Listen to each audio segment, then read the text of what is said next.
Chi avete incontrato e come è andato l'incontro?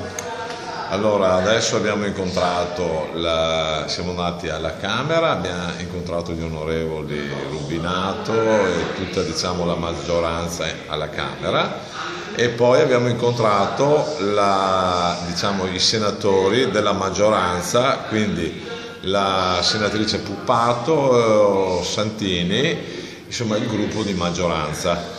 Il governo non ha potuto venire, abbiamo l'incontro venerdì, quindi è da fissare, perché appunto stanno definendo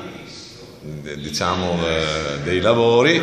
Ci avrebbe ricevuto questa sera alle 7:30, ma io ero disponibile ma gli altri no, e quindi andiamo venerdì. In questo incontro che cosa vi hanno dato? Qualche cosa di pratico, di risposte? Sì. Allora, pratico, ci sono c'è la volontà, c'è la consapevolezza da parte sia di tutte le forze di maggioranza che di opposizione che bisogna mettere una pezza, la politica deve mettere una pezza. Di concreto hanno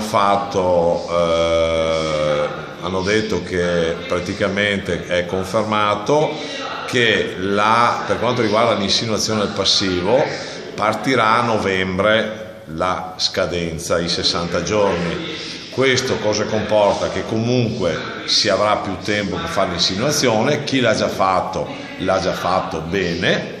Ecco, questo è quello che ci hanno detto. In sostanza c'è la volontà di inserire nel bilancio una risorsa finanziaria per il fondo che verrà chiamato conciliazione vittime, adesso vedremo.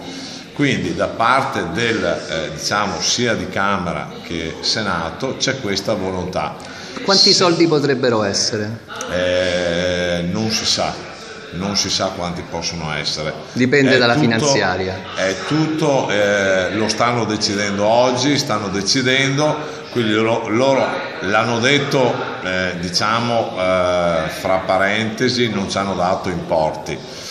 Abbiamo chiesto i 2 miliardi dei conti dormienti, sembra che non ci sia traccia. Adesso andremo a verificare col Tesoro e faremo queste ricerche.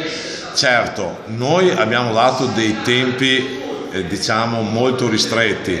In teoria noi questa sera volevamo una risposta, non l'abbiamo ottenuta. Comunque noi andremo avanti con un progetto che andremo a condividere con tutte le associazioni e partirà domani sera, che servirà per far pressione alla politica che inizi a fare più presto che può.